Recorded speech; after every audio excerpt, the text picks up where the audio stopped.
De hecho lo has descrito muy bien, porque en realidad, fíjate, cuando tú estás experimentando ese momento expansivo de amor y la dicha que conlleva, ahí tú estás siendo muy real. Y obviamente ahí no está mediando ningún pensamiento de ataque.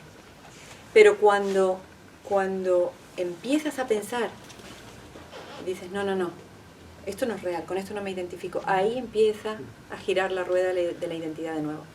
¿Te das cuenta? Y en realidad es al revés, Beatriz, es lo difícil, lo cansado, lo que requiere un esfuerzo, además incesante. No somos conscientes de lo agotados que estamos de crear y fabricar y recrear esta historia y esta persona. Es precisamente eso.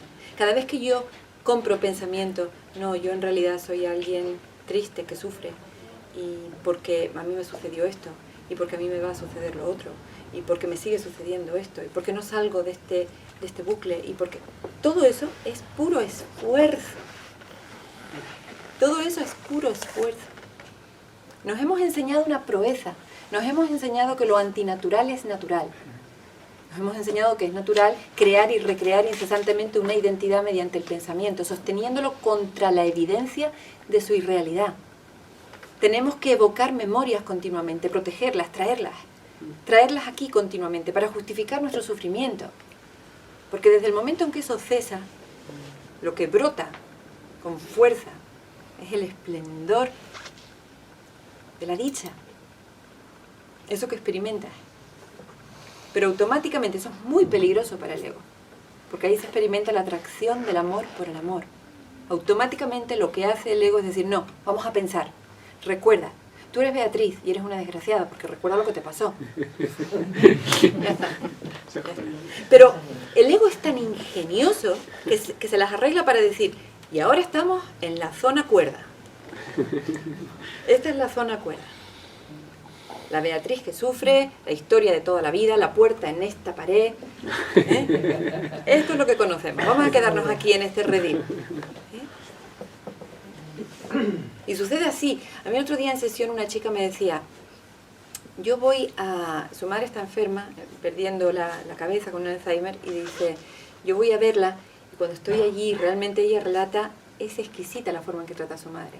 Cómo le evita el choque de saber que está perdiendo la cabeza, le quita importancia, se lo hace de una manera lúdica y hermosa, ¿no? Luego ella vive sola y se siente muy sola.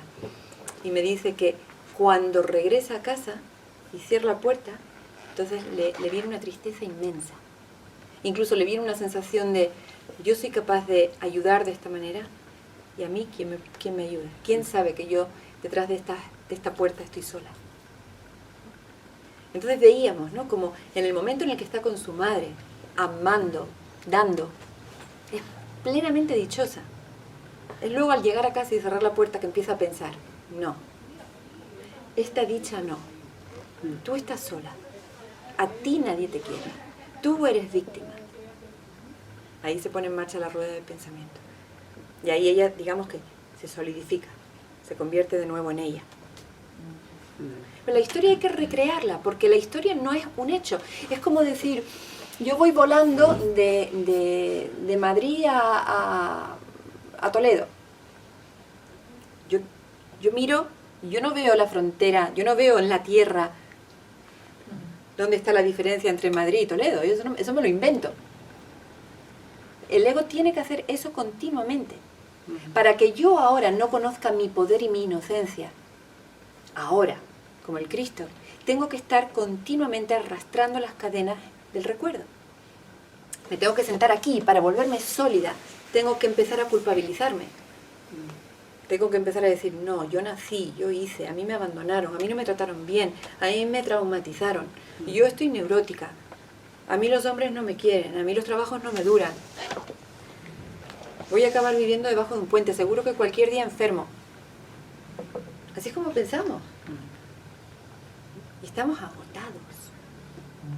Completamente agotados. Pero creemos que no hay alternativa. Creemos que así son las cosas. Nos hemos acostumbrado a esto, a esta esclavitud y a este sufrimiento.